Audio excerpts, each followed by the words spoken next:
The morning my fiancée ended. Us looked, from the outside, like any other Sunday we had shared over 5 years together. Rain against the windows of our condo on the west side of Vancouver. The coffee maker finishing its cycle.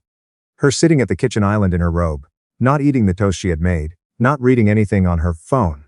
Just sitting, hands folded around a mug she hadn't touched. I noticed it the moment I walked in. After 5 years, you learn the difference between someone who is tired and someone who is carrying something they haven't figured out how to put down yet. She was carrying something heavy. I could see it. In the way she kept folding and unfolding the corner of a paper napkin. I poured 2 cups and set hers in front of her. She didn't reach for it. That was when I knew. "Hey," I said carefully. "What's going on?" She looked up at me, then away, out at the rain, as if the answer might be somewhere out there in the gray. "I need to talk to you about something." I sat down across from her. My coffee was too hot to drink, so I just held it. Something to do with my hands. She took a breath. Long and slow, like someone about to jump from somewhere high. "I think I need some space." For a second I genuinely thought she meant the apartment. That maybe she wanted a weekend away, a solo trip, some room to breathe. We were 5 months from the wedding. The guest list alone had become a part-time job. "Space," I repeated. She nodded, still not looking at me. "Just for a while. To think." I set my coffee down. Carefully. The way you handle something fragile. When you're not sure if your hands are steady. "We're getting married in May." "I know. We put a deposit on the venue in Whistler." "I know. Our families have already booked flights. My parents drove all the way out from Halifax." "I know." Every answer the same, soft, rehearsed. Like she had been running through this conversation in the shower for days. I leaned forward. "Then what are we talking about?" She finally looked at me. And I wish she hadn't, because what I saw wasn't confusion. It wasn't fear. It was something much worse. It was certainty. She had already decided. She was just here to deliver the news. "He came back," she said. The room shrank. "Steve." "What?" "He's been back in Vancouver since October. He finished his contract in London and came home." She paused. "He reached out." Her ex. The one she had spent years convincing me was ancient history. The one who had left for a job overseas when they were still together, and she had said she was grateful, because it showed her what she really wanted. Which was, supposedly, me. "And?" I said. Her hands folded around her mug. "We've been talking." I sat with that for a moment. Talking, for how long I didn't ask. I already knew the answer would make things worse. "He says he made a mistake leaving," she continued. "He says he's been thinking about me the whole time he was away." She stopped. And I realized I still have feelings for him. 5 years. I had built everything around this woman. Moved from Toronto to Vancouver because her career was here. Turned down a job offer in Calgary because she didn't want to leave. Pulled half my TFSA to put down on the wedding venue. Spent a year planning a life in fine detail. The ceremony in the mountains, the small dinner after. The honeymoon in Portugal we had already mapped out city by city. And now she was telling me she still had feelings for someone who had walked away from her 4 years ago. "So what exactly are you saying?" She inhaled. "I need time to figure out if what I feel for him is real." I stared at her. "He wants to try again," she said. "And I think I owe it to myself to see where it goes." The kitchen was very quiet. Rain. The fridge humming. The distant sound of a bus from Granville Street. "And if it doesn't work out?" I said. Because I needed to hear her say it. She hesitated. Just long enough to confirm, she had already thought it through. "I would come back." I sat back in my chair. Of all the things I had braced myself for in that conversation, and some part of me had been bracing, I realize now. Since she woke up that morning not quite looking at me. That sentence was not one of them. She wanted to go test a relationship with her ex. And if he disappointed her, if he wasn't what she had built him up to be in her head, while she was planning a wedding with another man, if reality failed to match 4 years of imagined what-ifs, then she would come back. To me. The man she had left waiting on a shelf. As if I were a spare tire. As if 5 years were something you could pause and resume like a streaming subscription. She was looking at me with something I can only describe as expectant. Like she thought there was some version of this conversation where I said okay, where I thanked her for her honesty and told her I would be right here when she figured it out. "No," I said. She blinked. "What?" "No." "What do you mean no? I'm not asking you to. You're asking me to wait while you date your ex." I kept my voice level. "The answer is no." Her expression shifted. "You're not hearing me. I said I might come back." "I heard you perfectly. I just need clarity." There was that word. It doesn't have to be the end of us. I stood up. Slowly. It is the end of us. Her mouth opened. You're overreacting. And there it was. The moment she decided the problem was my reaction and not her request. Please leave, I said. The color went out of her face. Are you serious? Yes. I live here. Your name isn't on the lease.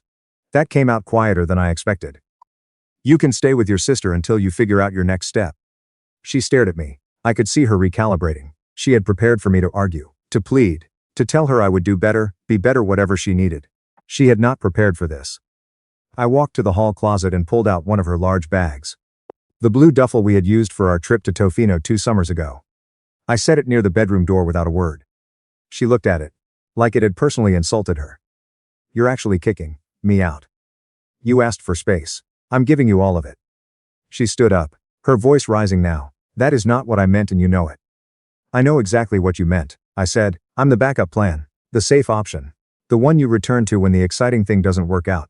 I'm not doing that. That is not what I said. It's what you meant. She came around the island, eyes wet. I thought you loved me. And for 1 second, just one, that sentence almost worked. Because I did. I had loved her in the way you love someone you built something real with. Grocery runs and budget spreadsheets and Sunday morning walks along the seawall. Holding her hand through her dad's hospital stay last spring, learning to cook her grandmother's recipe. So, we could have it at the wedding dinner. I do love you, I said. That's why this hurts. She softened. Just slightly. And I knew she thought she had found the thread that would unravel me. Then don't give up, she said. I'm not giving up. I kept my voice steady. You are. You walked into this kitchen and asked my permission to be with someone else. Don't call me the one giving up. Her jaw tightened. He understands me in ways you never could. There it was, the knife twist. Then go be understood, I said. I genuinely hope it's everything you imagined. She grabbed the bag, went into the bedroom. I stood in the living room and listened, the closet sliding open, her perfume bottles on the dresser shifting, drawers opening and shutting. The zipper of the bag pulled closed. Every sound felt like something being removed from me, not violently, methodically. I didn't cry. I didn't pace. I stood at the window and looked at the rain and felt something I hadn't expected. Nothing. A clean hollow nothing. When she came back out, bag over her shoulder, she had changed into the gray wool sweater I had bought her at the market on Granville Island for her birthday 2 years ago. The one she wore every cold Sunday morning. Now she was wearing it to leave me. She stopped by the door. I'll be at my sister's. Okay. She waited. I said nothing. I don't want this to be the end, she said quietly. Then you shouldn't have ended it. She left. The door clicked shut behind her. I stood in the middle of the apartment for a long time. Not moving, not breathing right. Her coffee mug was still on the island, mostly full, lipstick on the rim. The wedding planning binder sat beside it, open to a page that read seating chart. Draft 3. Our families arranged in careful columns. My parents from Halifax, her parents from the Okanagan, her sister's family, my friends from university, people who had already booked hotels in Whistler. People who had requested time off work. 5 months. In 5 months I was supposed to stand in front of all of them and promise forever, to a woman, who had just asked to borrow her freedom. I closed the binder. Then I picked up my phone and called the venue. The woman who answered sounded warm. I told her who I was and why I was calling. There was a pause. I'm very sorry to hear that, she said. I do want to mention that the deposit becomes fully non-refundable at the 60-day mark. Which would be next? I know. Cancel it. She walked me through the process. Then I called the photographer. The caterer we had driven out to meet in Squamish. The florist who had sourced specific wildflowers for the table arrangements. The string trio my fiancé had found after 3 months of searching. Every call felt like pulling a nail out of a wall, but with every cancellation I felt something else growing underneath. Something I hadn't had in months. Control. My own decisions made for myself without running them by anyone. By 2 in the afternoon, the wedding was gone. By 4, I had moved every dollar I had contributed to our joint savings into a new personal account, not her contributions. Not a cent she had put in, only mine, the honeymoon fund. The down payment savings I had been building toward a place in East Vancouver. The future we no longer had. At 6, she texted. Can we please talk? Then, I didn't think you'd react like this. Then, you're scaring me. I stared at that last one. I was scaring her. Not her ex, who had flown back from London to walk into a 5-year engagement and wave. Not her own choice to blow up everything we had built, me. The man who refused to become a placeholder. I typed one sentence. There's nothing left to talk about. Then I blocked her number. That night I didn't sleep. I sat on the couch until 5 in the morning, watching the rain move across the city. Around 3 I walked into the bedroom and saw the empty spaces where her things had been. His drawers left open. A hanger on the floor she hadn't picked up. The shelf in the bathroom. Bare where her products used to line up. That was when it actually hit me. She was gone. Not away for a trip. Not at her sister's for a weekend after a fight. Gone. And I still loved her. That's the part no one warns you about. You can understand with perfect clarity that someone has done something unforgivable, and still feel the loss of them like a window left open in January. Your mind knows the truth. Your heart is still catching up. But every time the soft part of me reached toward what we used to have, I made myself go back to that kitchen. Her hands around the mug she never drank from. Her rehearsed voice. That sentence. If it doesn't work out, I'll come back. I repeated it, every time I started to break. It worked. The next morning I sent one email to every name on the guest list, measured, factual, no blame, no details. This is to let you know that the wedding scheduled for May 17th has been cancelled. We're grateful for your support and sorry for any inconvenience with travel or accommodation. We ask for your privacy during this time. Within the hour, my phone had more notifications than a system outage at work. My older brother called first. I picked up. What happened? So I told him in 3 sentences her ex came back. She wanted to try it, I said no. He was quiet, for a moment. Are you okay? Working on it. Good, a pause. You did the right thing. No long speech, no life lesson. And it was enough. My mother called next. I let it go to voicemail. Her sister sent me a message I won't repeat. I blocked her too. By noon, the pressure was coming from everywhere. Messages from people who had booked flights, bought dresses, arranged childcare. Everyone had an opinion. You two are perfect together. Don't make a permanent decision in a moment of pain. And the one I hated most, the one that appeared in 6 different messages from 6 distinct people. Be the bigger person. Be the bigger person. As if absorbing the disrespect so that everyone else could stay comfortable was something to be proud of. As if putting yourself last. Again, always. Was the mark of someone worth loving. I changed the locks that evening. My landlord came by within the hour. He took one look at me and didn't ask for an explanation. Just changed the hardware and handed me the new key. Bad one? He said. Yeah. He shrugged, packing up his tools. My second wife left me for a guy she met doing a wine tour in Kelowna. I drove her to the airport myself. He latched his bag. She called me 8 months later asking to come back. What did you say? He raised an eyebrow. What do you think I said? Despite everything, I almost smiled. The following 2 days I packed her belongings. Not in anger, carefully, folded her clothes. Wrapped her framed prints in newspaper. Boxed up the little succulents she kept on the sill. Watered them before I packed them, because they hadn't done anything. 6 boxes in total. I stacked them by the door and emailed her through a new account. Since her number was blocked. Your belongings are ready for pickup Saturday between noon and 2. My best friend will be here to let you in. Anything not collected will be left with building management. She replied within minutes, please, we need to talk. Then 4 minutes later, I went to him. Are you happy now? I read that twice. She wanted me to feel responsible. As if I had somehow pushed her into his apartment by refusing to wait for her. As if I had caused this. I didn't respond. Saturday came. I left before noon and drove out to Boundary Bay. Walked on the beach for 2 hours in the cold. Gray kind of December that Vancouver does well. My best friend texted at 1:30. She came and went. I typed back, everything okay? She cried a lot. He came with her. I stopped walking. He came inside. Yeah, acted like he was doing you a favor by showing up. Kept saying things like, man, this must be so hard for him in this voice. Something moved through my chest, hot and fast. What did you say? I told him the only person who should feel bad is someone who flies home from overseas, specifically. To walk into another man's engagement. For the first time in 5 days I actually laughed. A real one. Thank you. Anytime. She looked rough, man, not broken. Just shocked, like she genuinely believed you'd be there waiting. She was wrong about that. I drove home. Sat in the parkade for a few minutes before going up. He had been inside my home, walked through rooms I paid for, handled boxes full of a life he had no part in building. And then something cleared in me. He hadn't taken my life. He had taken a woman who was willing to leave. That was her choice. That wasn't theft. That was something much simpler. The weeks that followed had a flat, gray quality. Work, home, eat when I remembered, sleep badly, wake up reaching for someone who wasn't there. Those mornings were the worst. But slowly, the apartment changed. I bought new sheets, new towels, repainted the living room, warm white instead of the sage green she had chosen, moved the furniture, replaced the curtains, took down the print she had hung above the fireplace, hung a city map instead, the North Shore mountains visible from the window now, instead of blocked by art she had picked. Each change was small. Together they made the place mine, not ours, mine. At work, something shifted too.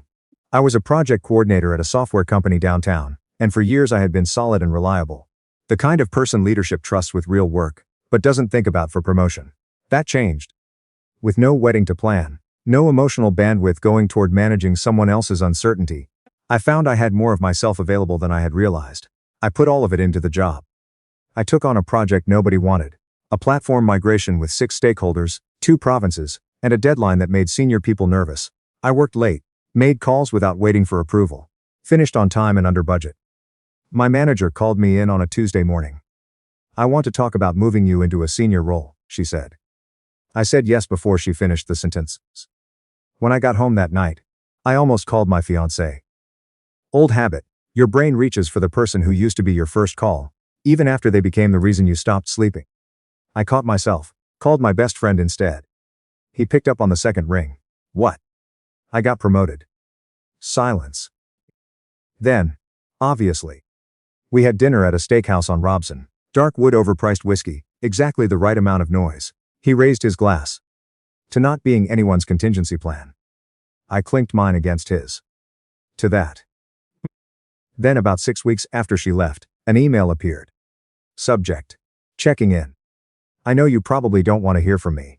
I understand why. I just wanted to see how you were doing. I've thought about you more than you probably believe.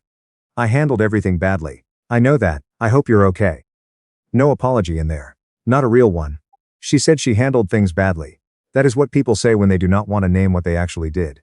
She did not say she had been selfish. She did not say she had treated me like a backup plan. She said she was confused. I closed it. No response. 4 days later, I heard about the promotion. "Congratulations, you deserve it." Then, her mother called. I almost didn't pick up. I don't know why I did. "I hope I'm not bothering you," she said. "You are. But go ahead." A pause. "I suppose I deserve that," she exhaled. "She's not doing well." I looked out my office window at the inlet. "That's not my responsibility anymore." "I know that. I do." Her voice was tired. "But she misses you. She moved in with him." "That was a mistake." "Yes. She knows it now." A long pause. "He isn't who she remembered. He doesn't have steady work. He's been borrowing money from her. There have been some very difficult months." I felt nothing. That genuinely surprised me. A few months earlier, hearing that might have provoked something, satisfaction maybe, or relief that I had been right. Now it just sounded predictable. You don't walk away from a stable life for a fantasy, and then discover the fantasy had good foundations. That's not how it works.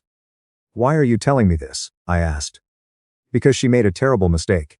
Her voice caught, and we all thought. "We hoped that with some time, perhaps you could." "She wanted to keep me as an option," I said, "while she tested someone else. I wasn't willing to be that. Nothing about that has changed." Silence. Then, "We all thought you'd forgive her." Thought. Not hoped. Thought as if it had already been factored in. As if my willingness to absorb whatever was done to me were a known quantity they had already worked around. "I'm not available for this conversation," I said. And I hung up. That night I slept better than I had since October. 1 week later he showed up at my office. I was walking out of a project review when I saw him standing near reception. He looked exactly like his photos. Tall, easy, posture, the kind of performed confidence that has nothing underneath it. He was wearing a jacket too light for a Vancouver march, and he grinned when he saw me. "Hey, I was hoping we could talk." I kept moving toward reception. "We don't have anything to talk about." "Come on." He fell into step beside me. "I'm not here to cause trouble. She's been trying to reach you, and it's keeping her stuck. I'm just asking you to tell her clearly that you're done so she can actually move forward." I stopped. Reception went quiet around us. This man had helped dismantle my engagement, moved into my fiancée's life, apparently drained her savings, and was now standing in my workplace, asking me to make his situation more comfortable. "You're asking me," I said to make this easier for you. He shrugged. For everyone. Get out of my building. His jaw tightened. You think you're better than me. I don't think about you, at all. That landed, I watched it land in his face. She only chose you because you were safe, he said. I took one step toward him. And yet here you are, asking the safe one to clean up what you made. He had nothing left for that. My manager appeared at the end of the hallway, read the room in about 2 seconds, and walked over without rushing. Is there a problem? He looked at her, then back at me. Then he left. My manager watched the door. That the ex? Yeah. She nodded slowly. Looks like someone who takes cash advances on a credit card to seem interesting. I didn't laugh, but it was close. By the end of that year, I had moved into a new place downtown, 12th floor. View of the inlet and the mountains and the city lights at night. A kitchen I actually learned to use. A living room with no compromises in it, no decorating decisions made to avoid an argument. No choices softened to keep someone else comfortable. I started running again. Stanley Park before 7, before the tourists. Went back to the recreational hockey league I had dropped when the wedding planning consumed everything. Started seeing a therapist, which I had resisted for months, because I told myself I was handling things well. I was not handling things well. She helped me see something I had not wanted to admit. It wasn't just the betrayal that had nearly broken me. It was the version of myself that had made it easy for my fiancée to believe I would wait. I had spent 5 years being agreeable when I should have had limits, being endlessly patient when I should have spoken, loving someone by making myself smaller, and smaller to fit what they needed. I had confused patience with self-erasure. Never again. December. Cold and clear the way Vancouver gets when the rain finally stops for a week, and the North Shore mountains look painted on the sky. I had just come back from a site visit for a Yaletown office project, and was walking through my lobby when I saw her standing near the elevators. Dark green coat, hair short or damp from outside. My chest tightened before I could stop it. My keys went still in my hand. She saw me, and her eyes filled immediately. I didn't know how else to reach you, she said. That was the point. She flinched. Can we go somewhere and... No. Please. 5 minutes. No. People moved through the lobby around us. A man with a bag from the co-op up the street. A woman with a stroller fighting the door. A delivery driver checking his phone. Life, continuing around the wreckage without interest. She pressed her hands together. I made a mistake. Finally, after months of careful emails and her mother's phone calls and the blameless language about confusion. And handling things badly. Her first honest sentence. I know, I said. He wasn't who I thought he was. She exhaled. He lied about everything, his job, his place, his money. He said he had changed. He hadn't. He just wanted to prove to himself that he could get me back, and once he had, he wasn't interested in the actual work of it. I waited. I think about you every day, she said. Don't tell me that. It's true. What you think about, I said quietly, is what I gave you, stability, a future you could count on, someone who showed up. That was real, and it mattered. But that's not the same thing as thinking about me. Tears were running down her face now. That's not fair, she said. Neither was what you asked me to do. She stepped closer. Is there any chance? I already knew my answer. Had known it since the moment I placed the suitcase in front of her. No. She covered her mouth. Her shoulders shook once. Then she said very quietly, I have nothing. I looked at her for a long moment. No, I said, you have your job, your sister, your parents. You have your whole life in front of you. I paused. What you don't have is access to mine. That's not nothing. That's a consequence. She looked up at me with red eyes. Did you ever actually love me? The cruelty of that question, maybe not intended, but cruel all the same. I turned back. I loved you enough to build a whole life around you, I said. And I finally loved myself enough not to.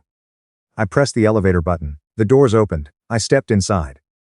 Through the narrowing gap, I saw her standing in the lobby. Coat damp, eyes down, holding nothing, waiting for a door that was not going to open again. The elevator closed. And for the first time since that Sunday morning in our kitchen, the rain on the windows, the untouched coffee, the napkin folded and refolded in her hands. I did not feel like the man who had been left behind. I felt like the man who had walked forward anyway.